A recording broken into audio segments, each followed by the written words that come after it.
ग्रंथालीच्या साहित्याच्या पारावरची आजची 34वी साप्ताहिक अक्षर मैफल। लेखक डॉक्टर सुनील रामटेके महासूर्य या त्यांच्या नाटकाविषयी आपल्याशी बोलणार आहेत आणि लेखिका नीलम माणगावे निर्भया लढते आहे या त्यांच्या कथासंग्रहाविषयी। सहभागी वाचक आहेत डॉक्टर निर्मोही फडके आणि डॉक्टर राजश्री पाटील। या चौघांचेही स्वागत। भारतरत्न डॉक्टर बाबासाहेब आंबेडकरांच्या जीवनावर आधारित महानाट्य महासूर्य, बाबासाहेबांच्या प्रतिभेचं, त्यांच्या सामाजिक जाणीवेचं, क्रांतिकारी विचारांचं उत्तुंग दर्शन घडवणारी ही नाट्यकृती। याचे लेखक आणि दिग्दर्शक डॉक्टर सुनील रामटेके हे मुंबईच्या SNDT महिला विद्यापीठात पदव्युत्तर मराठी विभागाचे विभाग प्रमुख आहेत। साहित्य अकादमीची संशोधनासाठी त्यांना फेलोशिप मिळाली। UGCच्या लघुशोध प्रकल्पाचं काम डॉक्टर रामटेकेंनी पाहिलंय। PhD आणि MPhilच्या विद्यार्थ्यांचे ते मार्गदर्शक आहेत। मराठी व्याकरणातील वादस्थळे, दलित साहित्य चर्चा, आधुनिक मराठी कविता, आस्वाद आणि चिकित्सा अशी त्यांची अनेक पुस्तकं प्रकाशित आहेत। गेल्या 17 वर्षांपासून सम्यक या वार्षिक अंकाचं ते संपादन करतात। सांस्कृतिक क्षेत्रातल्या कार्यासाठी त्यांना स्मिता पाटील पुरस्कार मिळाला आहे। आज त्यांच्यासोबत वाचक म्हणून सहभागी होत आहेत लेखन आणि संपादन क्षेत्रात कार्यरत असणाऱ्या आणि स्पर्धा परीक्षार्थींना मराठी विषयाचं मार्गदर्शन करणाऱ्या लेखिका डॉक्टर निर्मोही फडके।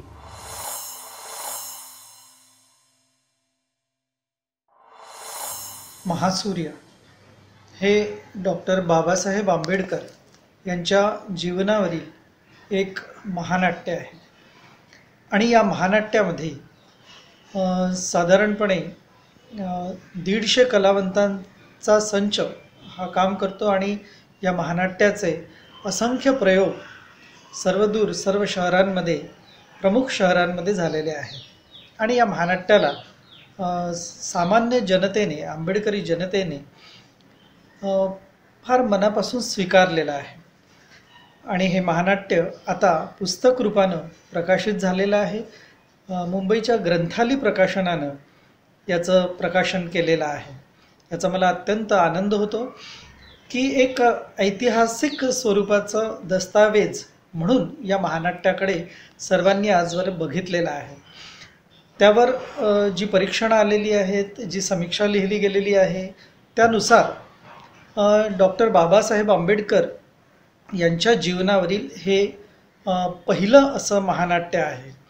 खरं तर महानाट्य ही संकल्पना मराठीमध्ये अलीकडच्या काळामध्ये मोठ्या प्रमाणामध्ये रुजत आहे।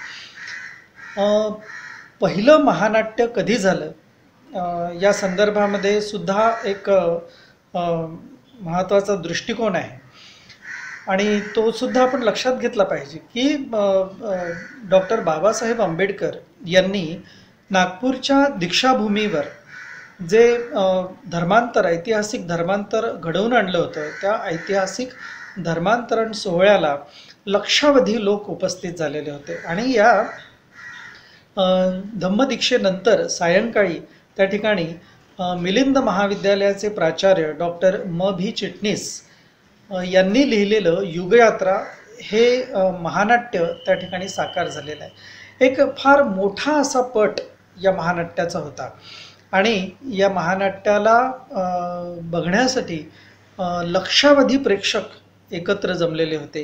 ही एक ऐतिहासिक घटना आहे। हे जगातलं एकमेव उदाहरण असेल की लक्षावधी लोकांनी एखाद्या महानाट्याचा अशा प्रकारे आस्वाद घेतलेला आहे आणि हा सगळ्या महानाट्य परंपरेचा कुळारंभ आहे असं मला वाटतं आणि म्हणून डॉक्टर बाबासाहेब आंबेडकर यांच्या जीवनावर देखील एक अभूतपूर्व अशा प्रकारची कलाकृती निर्माण व्हावी या भावनेतून हे महानाट्य मी लिहिलेलं आहे।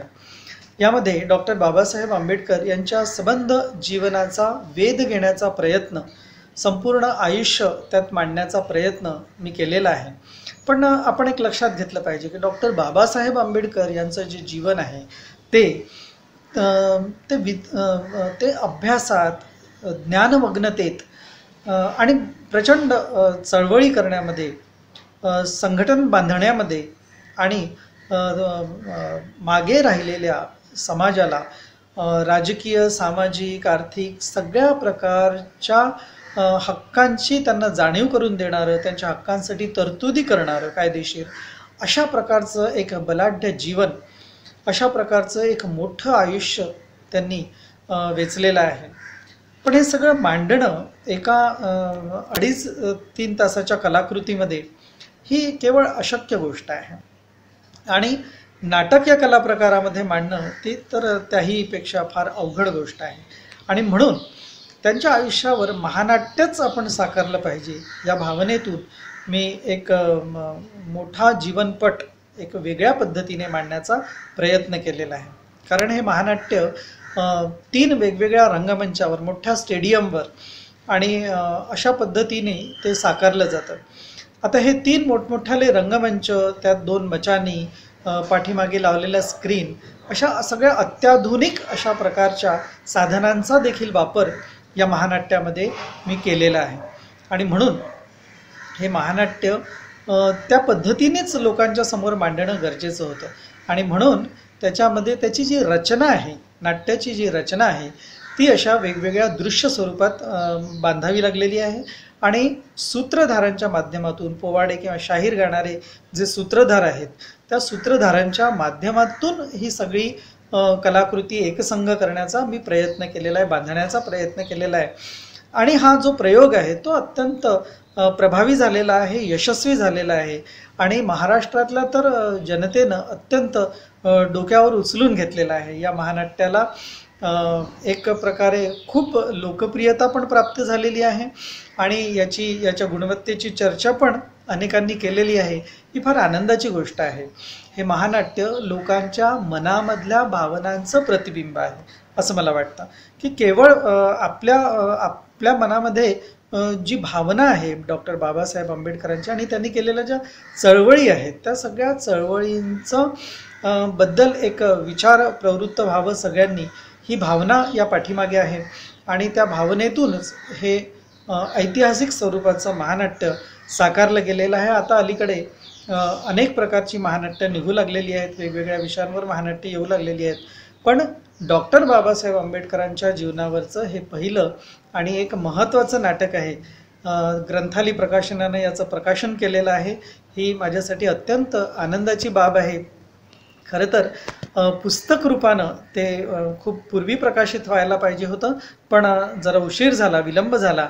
पण तरी देखील हा एक महत्त्वपूर्ण असा दस्तावेज आहे आणि तो दस्तावेज लोकांच्या समोर जावा.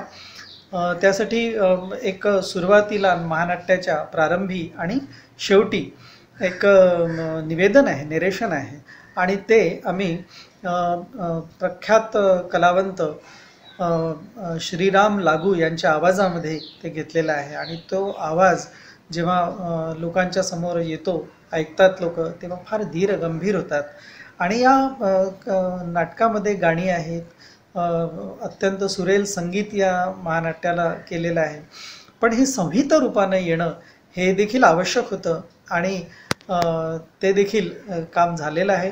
सगळ्या मोठ्या मंडळींनी या महानाट्याचा गौरव केलेला आहे आणि लोकांच्या समोर एकत्रित स्वरूपात, कारण काळ बदललेला आहे, लोकांना वेळ नाही आणि अशा परिस्थितीत एखादं मोठं माध्यम घेऊन त्या माध्यमाच्या मार्फतच आपण लोकांच्यापर्यंत पोहोचावं आणि एक डॉक्टर बाबासाहेब आंबेडकरांच्या भव्य दिव्य व्यक्तिमत्वाला साजेल अशा प्रकारची कलाकृती व्हावी, हा त्या पाठीमागचा उद्देश होता. आणि तो माझ्या माहितीप्रमाणे म्हणजे माझ्या मताप्रमाणे तो थोडाफार यशस्वी झाला आहे असं मला वाटतं. आपण सगळ्यांनी, वाचकांनी या नाट्याचं वाचन केल्यावर आपल्या लक्षात येईल की त्यात काही तरतुदी करायच्या असतील, काही आणखीन गोष्टी असायला हव्या होत्यात, अशा सूचना येतील तर त्या सूचनांचं देखील मी स्वागत करेल. धन्यवाद. नमस्कार. नाट्यसंहिता किंवा नाटकाचं पुस्तक याचं वाचन करणारे वाचक तुलनेनं कमी प्रमाणात आढळतात.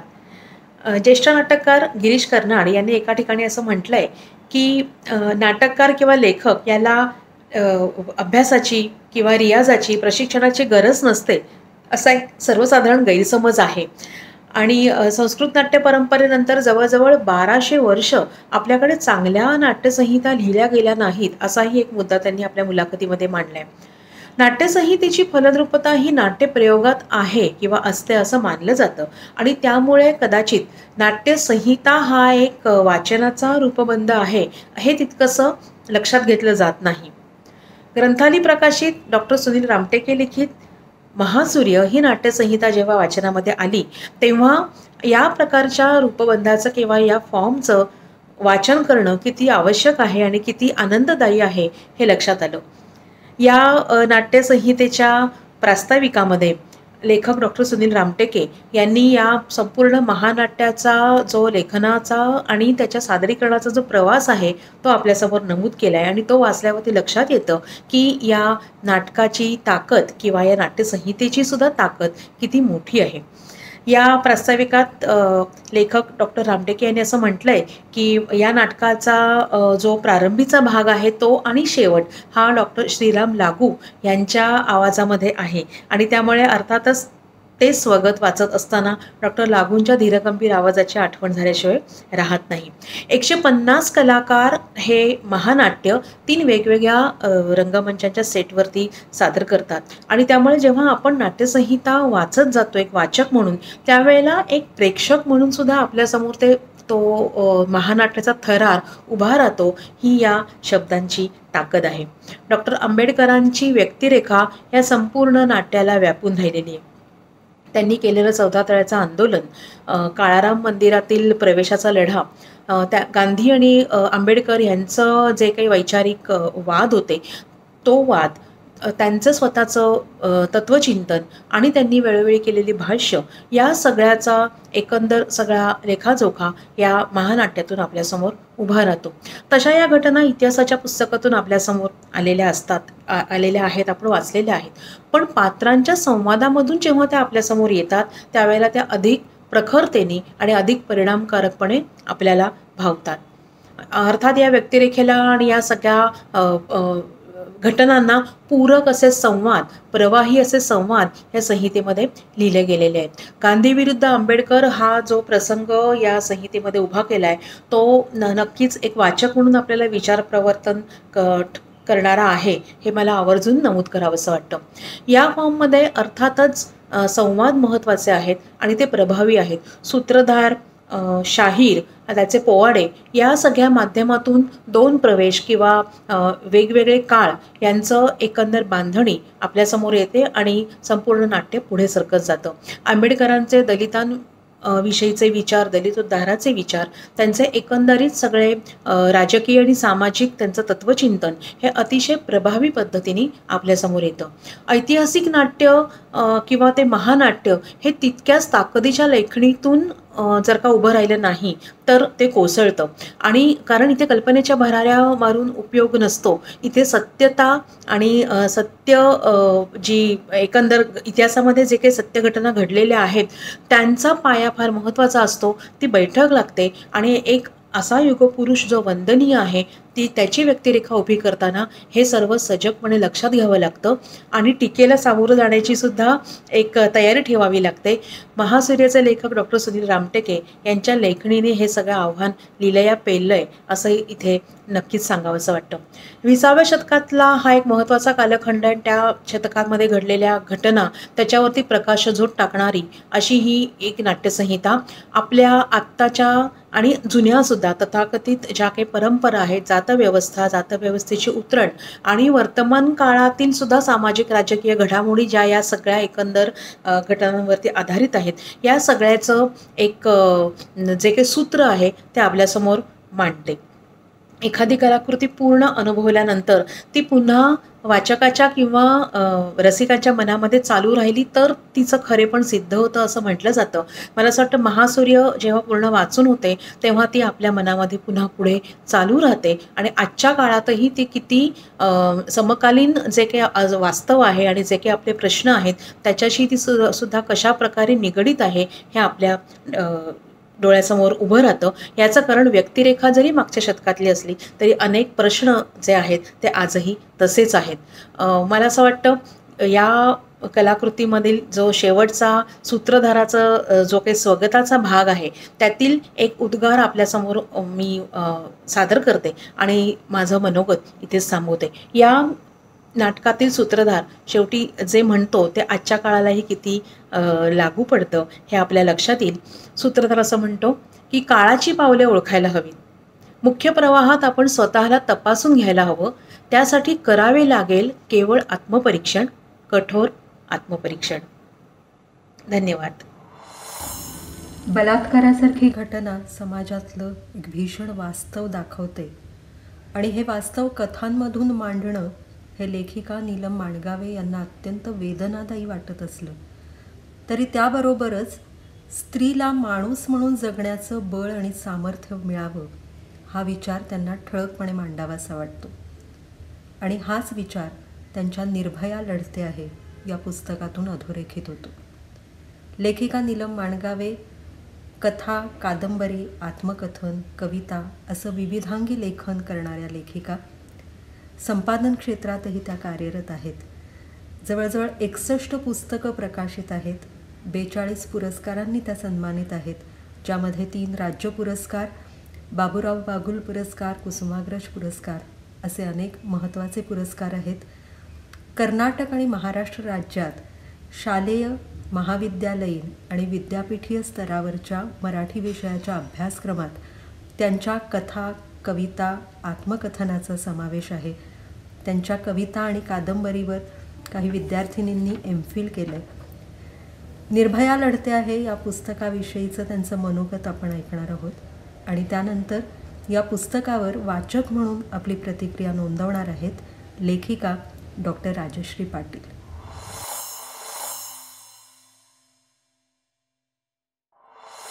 नमस्कार, मी नीलम माणगावे. निर्भया लढते आहे ग्रंथालीनी प्रकाशित केलेल्या पुस्तकावर मनोगत व्यक्त करण्यासाठी साहित्याच्या पारावर आलेले आहे.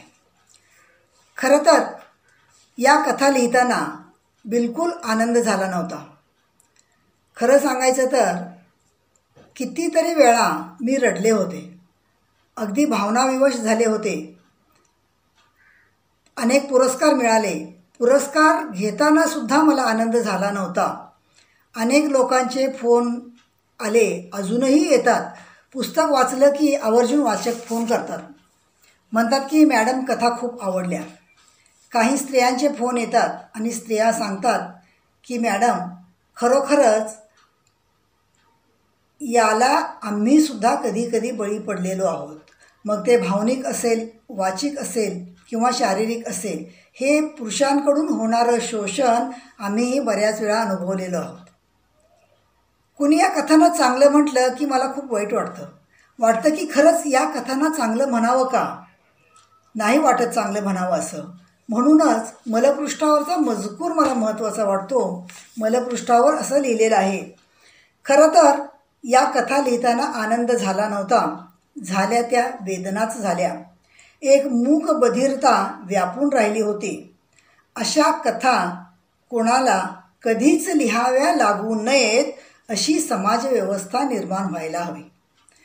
खरं तर हेच अपेक्षित आहे स्त्री पुरुष समानतेच्या दृष्टीने, की स्त्रियांना घाबरायला लागू नये कुठल्याही परिस्थितीत. आणि मग मी काय झालं, एकदा जयसिंगपूरमध्ये एका मुलीवरती 9वीच्या मुलीवरती बलात्कार झाला आणि त्यानंतर मी खूप अस्वस्थ झाले. अनेक लोकांशी बोलले, चर्चा केल्या, मैत्रिणींशी, मित्रांशी चर्चा केल्यानंतर अनेक कारणं त्यामधून लक्षात येत गेली आणि मी विचार करायला गेले, खरंच बलात्कार का होतात किंवा का केले जातात? पुरुषी गंड किंवा पुरुषी विकृतीतून जसे बलात्कार होतात तसे सामाजिक प्रश्नसुद्धा बलात्कार करण्याची परिस्थिती निर्माण करतात. याशिवाय रूढी, संस्कार, परंपरा, धर्मसंस्कृतीचा पगडा या गोष्टीसुद्धा स्त्रियांच्या शोषणाला कारणीभूत होतात आणि बलात्कार करणाऱ्यांच्या मानसिकतेला खतपाणी घालतात असं माझं मत बनलं. आणि मग हे प्रश्न घेऊन मी कथा लिहिण्याचा प्रयत्न केला. म्हणजे एक एक प्रश्न एकेका कथांमधून मी मांडण्याचा प्रयत्न केलेला आहे. उदाहरणच सांगायचं तर विधवा, परित्यक्त्या, लग्न न झालेल्या प्रौढकुमारिका यांचे प्रश्न बघताक्षणी वाटतात की हे वैयक्तिक पातळीवरचे प्रश्न आहेत. पण असं नाही. व्यापक अर्थानं विचार केला तर हा प्रश्न वैयक्तिक पातळीवरचा नसून हा प्रश्न सामाजिक आहे. समाजामध्ये अशा अनेक स्त्रिया आहेत ज्या विधवा आहेत, परित्यक्त आहेत, ज्यांची लग्नच झालेली नाहीत, अशा स्त्रिया आहेत. आणि मग प्रश्न पडतो मनामध्ये की या स्त्रियांच्या लैंगिक गरजांचं काय करायचं. पुरुष जेव्हा असे असतात तेव्हा ते लैंगिक गरजा भागवण्यासाठी काहीही करतात, देशांकडे जातात किंवा आपापल्या जिथं संधी मिळेल किंवा जिथं अशी परिस्थिती असेल, स्त्रिया अनुकूल असतील तर तो हा प्रश्न आपल्यापुरता संपवतात. पण स्त्रियांनी काय करायचं हा प्रश्न मनात आला आणि मग लक्षात आलं की समाजव्यवस्थेनं आणि धर्मसंस्कृतीनं स्त्रियांना गोठवून टाकलेलं आहे. स्त्रियांना पुनर्विवाहाचा अधिकार नाही, स्त्रियांना विधवा विवाहाचा अधिकार नाही. जरी कायद्याने तो दिलेला असला तरी समाजव्यवस्थेनं आणि धर्मव्यवस्थेनं हा तिचा अधिकार नाकारलेला आहे. आणि मग अशा स्त्रियांनी काय करायचं हा प्रश्न पडतो. प्रत्येक स्त्रीला काही स्वतःच्या मनावरती कंट्रोल करता येत नाही. कधी कधी भावना उद्दीपित होतात, कधी कधी वाटतं की आपल्याला हे सुख मिळावं आणि मग धाडस करून एखादी स्त्री पुढं गेली, पुढचं पाऊल उचलली तर त्याचा गैरफायदा घेतला जातो. अशा अनेक घटना समाजामध्ये घडत असतात. पेपरमध्ये एकही दिवस असा जात नाही की बलात्काराची बातमी आलेली नाही. रोज असतात, पण हे फक्त काही टक्के असतात जे बलात्कार झाकले जातात किंवा जे दडपले जातात. अशांचं प्रमाण खूप मोठं आहे.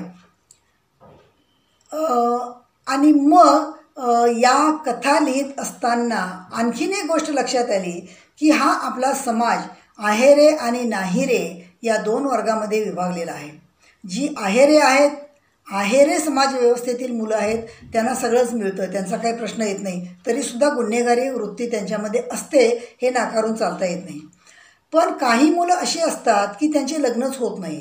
एक आपण झोपडपट्टीतली मुलं घेऊयात किंवा आज ग्रामीण समाजामध्ये खेड्यापाड्यांमध्ये अशी परिस्थिती निर्माण झालेली आहे की ज्यांना शेत नाही, ज्यांना घर नाही, ज्यांना शिक्षण नाही, अशा मुलांची लग्नच होत नाहीत. मग अशा मुलांनी काय करायचं हा एक सामाजिक प्रश्न खूप मोठा आहे. आणि मग अशी मुलं वैफल्यग्रस्त होतात, शिक्षण नाही, शारीरिक कष्ट करतात, उन्हातान्हात राबतात आणि मग हा सगळा परिणाम घालवण्यासाठी, वैफल्यग्रस्तता संपवण्यासाठी व्यसनांच्या आहारी जातात. पुन्हा चित्रपट बघतात. अश्लील चित्रपट बघून किंवा उत्तान चित्रपट बघून त्यांच्या भावना चाळवल्या जातात. त्यांचा मग निचरा करायला व्यवस्था नाही. त्यांनी निचरा कुठं करायचा? मग अशी मुलं संधी मिळताच बलात्कार करतात. हे बरोबर आहे असं मी मुळीच म्हणणार नाही, पण अशी मुलं बलात्कार करतात. याला सामाजिकता कारणीभूत आहे, समाजव्यवस्था कारणीभूत आहे, हेही आपल्याला विसरता येत नाही. लहान मुलीच्या अज्ञानाचा फायदा शेजारपाजारचेच काय घरातले सुद्धा घेत असतात. कितीतरी मुली अशा बळी पडलेल्या असतात. आणखीन एक गोष्ट, लग्नाचं आमिष दाखवून बलात्कार. बऱ्याच वेळा पेपरमध्ये अशा बातम्या येतात की लग्नाचं आमिष दाखवून बलात्कार केला. मला प्रश्न पडत होता नेहमी की लग्नाचं आमिष दाखवून बलात्कार करेपर्यंत मुली काय झोपलेल्या असतात काय? पण कथा लिहिताना आणि विचार करताना लक्षात आलं की लग्नाचं आमिष दाखवून म्हणजे प्रेमाचं नाटक करून किंवा प्रेम आहे असं दाखवून तिला तयार केलं जातं. विश्वासाचा प्रश्न निर्माण होतो की माझा विश्वास नाही काय, माझ्यावर विश्वास नाही का तुझा, असं म्हणून मग विश्वास आहे हे दाखवण्यासाठी मुली तिथं बळी पडतात. आणि जेव्हा तो मुलगा नकार देतो लग्नाला तेव्हा मग काय करायचं हा तिच्यासमोर प्रश्न होतो. हा सुद्धा लग्नाला आमिष दाखवून केलेला बलात्कार आहे. याशिवाय सवर्णांकडून दलितांवर किंवा मोठ्या श्रीमंत पुरुषांकडून गरीब कामकरी स्त्रियांवरती होणारे बलात्कार ते सुद्धा त्याचं प्रमाण प्रचंड प्रमाणात आहे. आणि याचा विचारच केला जात नाही. म्हणजे दलित आणि गरीब स्त्रियांवर होणारे बलात्कार समाजामध्ये बलात्कारच समजले जात नाहीत. ही तर खूपच गंभीर गोष्ट आहे. एकदा कधीतरी कोर्टामध्ये असा प्रश्न उपस्थित केला होता तिथल्या वकिलांनी किंवा जजनी की मोठ्या श्रीमंत घरातले मुलं दलित स्त्रीवर बलात्कार कसा करतील, हा प्रश्न उपस्थित केला. किती हास्यास्पद गोष्ट आहे खरं तर ही. आणि या सगळ्या कथांचा विचार मी या कथांमध्ये केलेला आहे आणि तशा कथा लिहिलेल्या आहेत. खरं म्हणजे या सगळ्या गोष्टी बोलल्या पाहिजेत, कॉलेजमध्ये बोलल्या पाहिजेत, हायस्कूलमध्ये बोलल्या पाहिजेत. असं का होतं ही कारणं त्यांच्यासमोर सांगितली पाहिजेत, लिहिलं पाहिजे. खरं तर ही एक चळवळ म्हणून याच्या पाठीमागे लागलं पाहिजे, चळवळ निर्माण केली पाहिजे की स्त्री म्हणजे फक्त मादी नव्हे, स्त्री म्हणजे फक्त बाई नव्हे, किंवा स्त्री म्हणजे फक्त मूल जन्माला घालणारं मशीन नव्हे. स्त्री म्हणजे एक माणूस आहे हा विचार सगळ्यांच्या मनामध्ये रुजवला पाहिजे. आणि जसं पुरुषाला जगायचं आहे तसं स्त्रीला सुद्धा माणूस म्हणून जगायचं आहे हा विचार आपल्याला तरुण मुलांच्या आणि पुरुषांच्या मनामध्ये रुजवायचा आहे. या सगळ्या गोष्टी घेऊन मी या कथा लिहिल्या आहेत. कथा लिहिण्याचा एक प्रयत्न केलेला आहे. खूप शाळांमधून कॉलेजमधून मी याच्यावरती व्याख्यानंसुद्धा दिलेली आहेत. आणि ही व्याख्यानं देत असताना अनुभव असा आहे की अतिशय गांभीर्यानं मुलं आणि मुली ऐकतात आणि प्रश्न विचारतात आणि त्या प्रश्नांची उत्तरंसुद्धा मुलं आणि मुलीच देतात. ही फार चांगली गोष्ट आहे. याची चर्चा झाली पाहिजे. हे सगळं आपण दडपून ठेवतो म्हणून त्याचं प्रमाण वाढतं. ती चर्चा झाली पाहिजे, रस्त्यावर आलं पाहिजे, त्याच्यावरती बोललं पाहिजे. मी पण त्याला बळी आहे, मी टू असा अशी एक चळवळ मध्यंतरीच्या काळामध्ये आली. त्याला पाठिंबा दिला पाहिजे आणि सगळ्या स्त्रियांनी उघड बोललं पाहिजे. आणि खरं तर तरुण मुलांचं प्रबोधन केलं पाहिजे की बाबा रे हे चुकीचं आहे. कारण जे प्रबोधन केलं जातं, जे मर्यादा घातल्या जातात ते सगळं स्त्रियांवरतीच घातल्या जातात की 7च्या आत घरी आलं पाहिजे, तू असले कपडे घालू नको, तू तसले कपडे घालू नको, तू असं बोलू नको, तू तसं बोलू नको. सगळं मुलींना सांगितलं जातं पण मुलांना सांगितलं जात नाही की बाबा रे तू असं वागू नको. त्या मुली असल्या तरी त्या एक माणूस आहेत, एक मैत्रीण म्हणून तिच्याकडे बघ, पण अशा दृष्टिकोनातून बघू नको. हे अतिशय चुकीचं आहे आणि हे तुझ्या हातून घडता कामा नये. याचं प्रबोधन घरातूनच झालं पाहिजे आणि समाजामध्ये सुद्धा हे झालं पाहिजे असं मला निश्चितपणे वाटतं. यामध्ये एक खूप मोठा प्रश्न यातील एका तरुण मुलानं आणि कथेच्या नायकाने स्वतःलाच विचारलेला आहे. जेव्हा त्याच्या बायकोवरती बलात्कार होतो आणि त्यामधून तिला गर्भ राहतो आणि त्यावेळेला त्याला असं वाटतं की हा गर्भ नको आहे, कारण हे माझं बाळ नाही आहे, हा गर्भ नको आहे. आणि परिस्थिती अशी निर्माण होते की ते गर्भ ठेवायचं अशी वातावरण निर्मिती तयार होते आणि त्याला तर ते पटत नसतं. आणि मग त्याच्या मनात विचार असा येतो की पुरुष बायकोवरती प्रेम करतो म्हणजे नेमकं काय करतो. पुरुषाचं बायकोवरती प्रेम असतच नाही तर तो फक्त तिच्या योनीवरती प्रेम करतो. जोपर्यंत ती योनी त्याच्या हक्काची, त्याच्या मालकीची असते तोपर्यंतच त्याचं प्रेम असतं. पण जेव्हा ती योनी दुसऱ्याची होते मग ती तिच्या स्वतःच्या मर्जीने होईल किंवा बलात्काराने होईल, जबरदस्तीने होईल, कुठल्याही कारणानं ती योनी जर दुसऱ्याची झाली तर त्याचं प्रेम संपतं. असं कसं प्रेम संपतं. प्रेम म्हणजे काय फक्त 2.5-3 इंचाची योनी नव्हे. प्रेम म्हणजे ती संपूर्ण ती बाई आहे, तिचे विचार आहे, तिची बुद्धी आहे, तिचे कष्ट आहेत, तिची निर्णय क्षमता आहे, तिचं शिक्षण आहे. हे सगळ्याचं मिळून जे मिश्रण तयार होतं तिला बाई म्हणतात. बाई म्हणजे योनी नव्हे.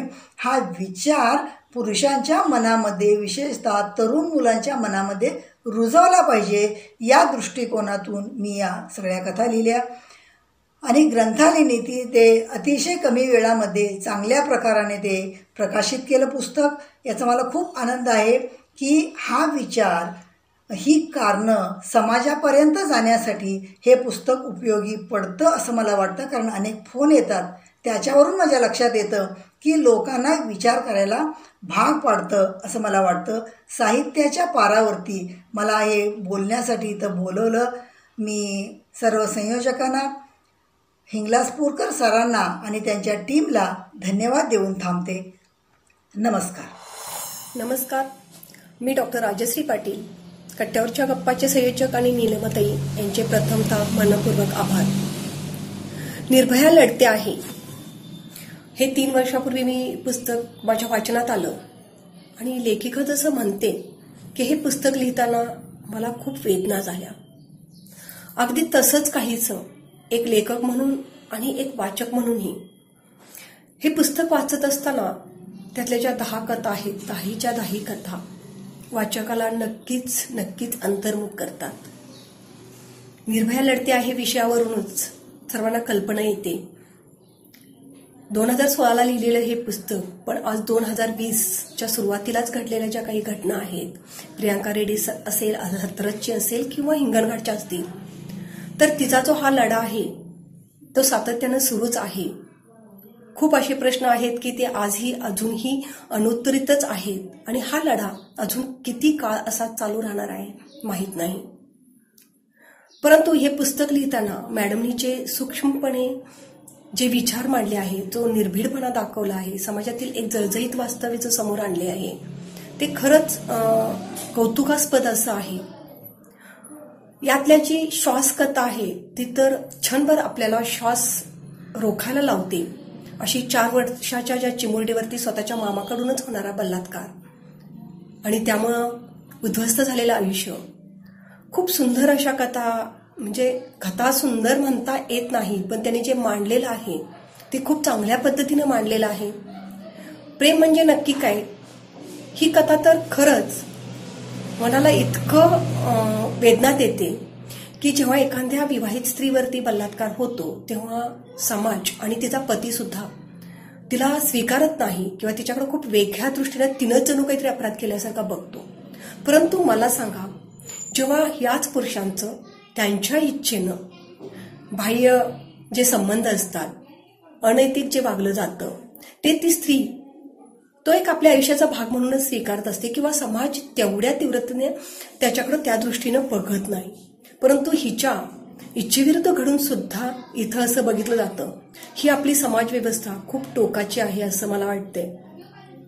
आणि ह्या ज्या घटना समाजात घडतात त्यांच्याकडे केवळ एक अपघात म्हणून बघितलं जावं असं जे लेखिका मनोगतमध्ये विचार मांडते, तो मला अक्षरशः पटला.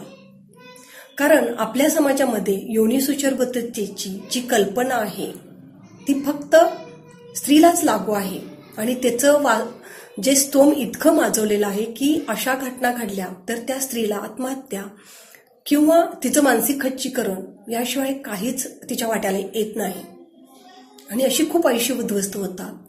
तर हा जो दृष्टिकोन आहे तो कुठेतरी बदलायला हवा. स्त्रीच्या चारित्र्याशीच निगडीत जी काही समाज व्यवस्था आहे त्याचं कुठंतरी जो तो पगडा आहे, जी वैचारिक लेवल आहे ती कुठंतरी बदलायला हवी.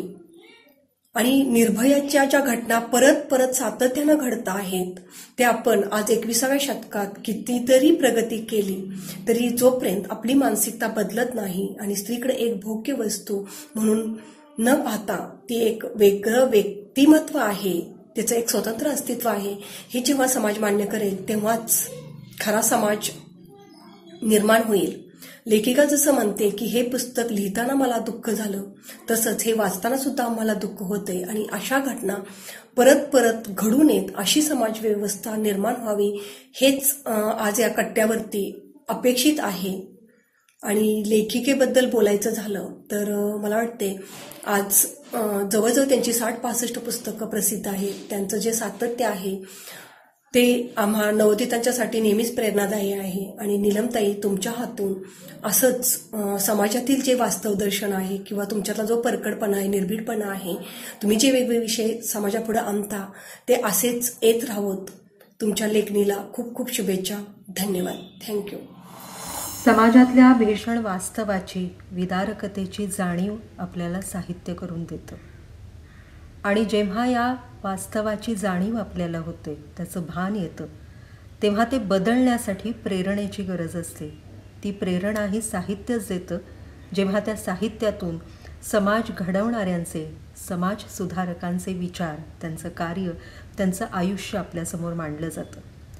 या दोन्हीचा अनुभव आज आपण या 2 पुस्तकांमधून घेतला आणि हा अनुभव आपल्यापर्यंत पोहोचवण्यासाठी आजच्या कार्यक्रमात सहभागी झालेल्या दोन्ही लेखकांचे आणि वाचकांचे मनापासून आभार. ग्रंथाली वॉच या फेसबुक पेजवरून आणि वैभव महाराष्ट्राचे यूट्यूब चॅनलवरून आपण परस्परांच्या संपर्कात आहोतच. पुन्हा भेटूया ग्रंथालीच्या साहित्याच्या पारावर पुढच्या साप्ताहिक अक्षर मैफलीमध्ये. नमस्कार.